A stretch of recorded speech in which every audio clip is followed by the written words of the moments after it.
Yung pong Dolomite Beach project po na ito. Una, yung pong necessity ba, kailangan ba talagang ginawa ito nung pong panahon na yon. Pangalawa, yung cost po nito. Tapos pangatlo, yung actual impact na po nito sa pagbabaha sa Metro Manila. Kasi binabanggit na mismo ng Metro Manila Development Authority na cost po ito ng flooding, no? Ito pong actual project na ito. Kasi nga, nagsara ng 3 lagusan ng tubig nung pong kinasa noong 2020, ito pong proyekto pong ito. So basically, ang tanong natin dyan, bakit nyo ito ginawa? Ibig sabihin, ang pangako po ng Dolomite Project noon, kasama yun sa binanggit nila, it should prevent coastal flooding. Ang tanong natin ngayon, sabi nyo coastal flooding, pipigilan nyo. Bakit naging sanhi bigla ng flooding po ito pong proyekto na ito? Do you see na may accountability, liability at DNR po dito? Well, absolute accountability po ito. Kasi, una, the Dolomite Project was never in the NEDA master plan. Ibig sabihin, sumulpot po ito parang kabuti dito po sa DNR line item budget for the 2020 budget. So, merong dapat magpanagot bakit nakasali po itong proyekto na ito.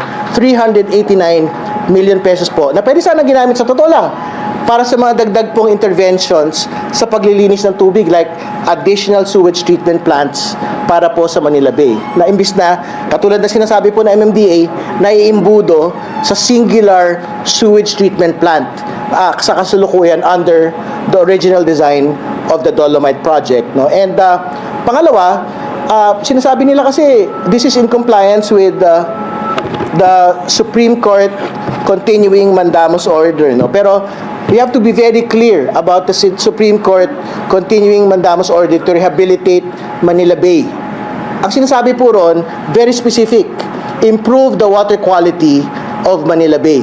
Ang tanong ho namin sa DNR noon, ang tanong namin sa DNR ngayon, yung po bang paglalatag ng Dolomite Beach dito po sa Manila Bay, meron ba yung ambag sa improvement ng water quality? Hindi ho ba yung improvement ng water quality ng Manila Bay, sewage treatment plant ho sana, nadagdag pa, at iba pang interventions, katulad ng mangroves, at iba pa, yung pong kailangan gawin, na sana hong pinagamitan ng 389 million na pera ng bayan po na ito. Sure, basahin ko lang yung patanong. Sabi po ng DNR, yung flooding is attributable to climate change. Assessing cause of flood must be science-based. Pero yung sinabi ng MMDA nga na parang ma-relate mo siya sa Dolomite yung flooding is based on figures. Is there a call for the DNR to come up with a study of their own since the Dolomite Beach was their project? Well, I think firstly, they have to take accountability for the Dolomite Project for 2020. No? So, ibig sabihin, they have to make a determination today kung talaga bang dapat ginawa po itong proyektong ito noon.